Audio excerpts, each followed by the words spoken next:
एक सेठ और सेठानी रोज सत्संग में जाते थे। सेठ जी के एक घर एक पिंजरे में तोता पाला हुआ था। तोता एक दिन पूछता है कि सेठ जी, आप रोज कहाँ जाते हैं?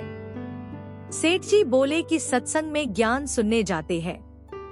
तोता कहता है, सेठ जी, संत महात्मा से एक बात पूछना कि मैं आजाद कब होऊंगा? सेठ जी सत्संग खत्म होने के बाद संत से पूछते हैं कि महाराज, हमारे घर जो तोता है उसने पूछा है कि वो आजाद कब होगा। संत जी ऐसा सुनते ही बेहोश होकर गिर जाते हैं। सेठ जी संत की हालत देखकर चुपचाप वहाँ से निकल जाते हैं। घर आते ही तोता सेठ जी से पूछता है कि सेठ जी, संत ने क्या कहा? सेठ जी कहते हैं कि तेरे किस्मत ही खराब है जो तेरी आजादी का पूछते ही वो बेहोश हो गए। तोता कहता है, कोई बात नहीं सेठ जी, मैं सब समझ गया। दूसरे दिन सेठ जी सत्संग में जाने लगते हैं, तब तोता पिंजरे में जानबूझकर बेहोश होकर गिर जाता है।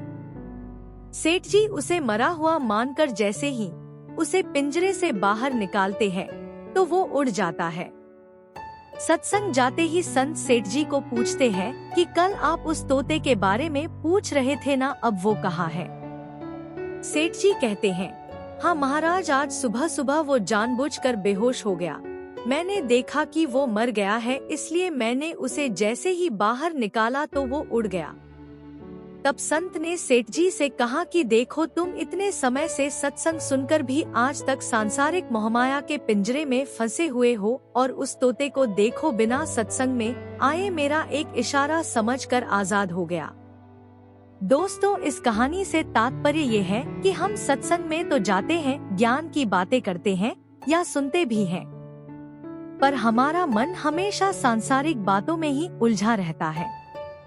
सत्संग में भी हम सिर्फ उन बातों को पसंद करते हैं जिसमें हमारा स्वार्थ सिद्ध होता है, जबकि सत्संग जाकर हमें सत्य को स्वीकार कर सभी बातों को महत्व देना चाहिए, और जिस असत्य, झूठ और अहंकार को हम धारण किए हुए हैं उसे साहस के साथ मन से उतार कर सत्य को स्वीकार करना चाहिए।